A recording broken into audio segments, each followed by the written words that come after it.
नमस्कार मित्रों, आज हम जानेंगे भगवान विष्णु के सतयुग से अभी तक के अवतारों को। सत्य जानकारी के लिए कृपया वीडियो को पूरा देखें।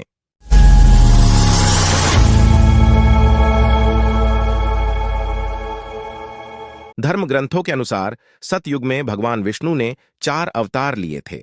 सतयुग में श्रीहरि ने मत्स्य अवतार लिया, जो सबसे पहला अवतार था, और हयग्रीव नामक राक्षस का अंत किया था। फिर भगवान विष्णु ने कूर्म अवतार, वाराह अवतार और नरसिंह अवतार लिया था। भगवान विष्णु ने ये अवतार क्रमशः शंखासुर का वध, वेदों के उद्धार, पृथ्वी का भार हरण और हिरण्य कश्यप का वध करने के उद्देश्य से लिए थे।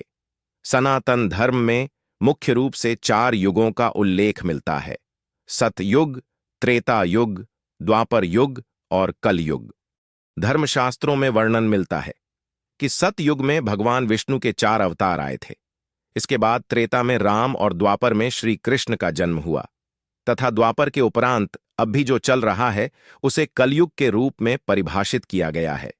ऐसी मान्यता है कि कलयुग समाप्त होने के बाद सब कुछ नष्ट हो जाएगा और फिर से एक नए जीवन की पृष्ठभूमि तैयार होगी। कलयुग में भगवान विष्णु का कल्कि अवतार अवतरित होगा और पापियों का नाश करके सत्य सनातन धर्म की पुनः स्थापना करेगा। इन तीनों ही युगों के बारे में आपने बहुत कुछ पढ़ा और सुना होगा, लेकिन क्या आप जानते हैं कि इन तीनों युगों से पहले आया सतयुग कैसा था? क्यों सतयुग को अब तक का सबसे उत्तम युग माना जाता है? आज आपको इसी के बारे में विस्तार से बताते हैं। धर्म ग्रंथों के अनुसार 17,28,000 साल का है सतयुग का इतिहास। इसे कृतयुग, शुभ युग, स्वर्ण युग आदि नामों से जाना जाता है। इस युग में ज्ञान, ध्यान व सत्यता, तपस्या, पवित्रता और दयालुता का प्राधान्य था। प्रत्येक प्रजा पुरुषार्थ सिद्धि कर कृतकृत्य होती थी, अतः यह कृतयुग कहलाता है। ऐसी मान्यता है कि सतयुग में पाप बहुत निचले स्तर पर था, या यूं कहें कि ना के बराबर था। इसे सच्चाई, तपस्या, अनुष्ठान और दान का युग कहा जाता है। सतयुग का प्रारंभ अक्षय तृतीया पर्व से हुआ था। इस युग के लोगों की आयु बहुत लंबी होती थी और उनका कद और शारीरिक विकास बहुत विशाल होता था। वे ज्ञान व तपस्या से परिपूर्ण होते थे। सतयुग की मुद्रा रत्नमयी थी और इसमें स्वर्ण के पात्र का प्रयोग होता था। भगवान श्री राम जी के वंशज राजा हरिश्चंद्र की कहानी भी सतयुग से जुड़ी है। सतयुग का समापन होने के बाद त्रेता युग और फिर द्वापर युग आया।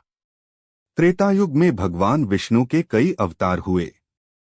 इस युग में भगवान विष्णु ने अपने 5वें रूप वामन अवतार, 6वें परशुराम अवतार और 7वें भगवान श्री राम के रूप में अवतार लिया तथा वामन अवतार ने राजा बलि से 3 पग जमीन मांगकर धरती की रक्षा की थी तथा परशुराम अवतार ने धर्म की रक्षा की और श्री राम अवतार ने अनेक दैत्यों व रावण जैसे महाबलशाली का वध कर पृथ्वीवासियों को उनके भय से मुक्त किया तथा द्वापर युग में श्री हरि विष्णु जी ने श्री कृष्ण अवतार लेकर कंस जैसे अनेक दुष्टों का संहार किया और महाभारत के युद्ध में श्रीमद् भगवद गीता का उपदेश दिया।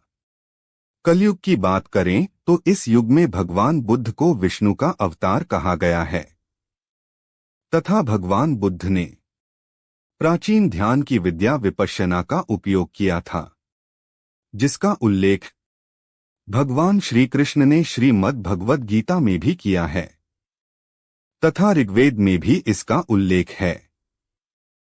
समय के साथ ये पूरी तरह विलुप्त हो चुकी थी। करीब 2500 वर्ष पूर्व महात्मा गौतम बुद्ध ने फिर से इसकी खोज की और इस ध्यान विद्या को लोगों को समझाया और धर्म की पुनः स्थापना की गई। श्रीमद् भगवत पुराण के अनुसार कलयुग समाप्त होगा और सतयुग का प्रारंभ होने वाला होगा। तब भगवान विष्णु कल की रूप में अवतरित होंगे। इनका यह स्वरूप 64 कलाओं से परिपूर्ण होगा और यह सफेद घोड़े पर सवार होंगे। वे मनुष्य के उद्धार, अधर्मियों के विनाश एवं धर्म की रक्षा के लिए अवतार लेंगे। जय श्री राम। मित्रों, वीडियो में दी गई जानकारी आपको अच्छी लगी तो कृपया वीडियो को लाइक करें और चैनल को सब्सक्राइब कर लें ताकि ज्ञान, धर्म व शूरवीर योद्धाओं की सत्य जानकारी आप सभी को देते रहें। धन्यवाद।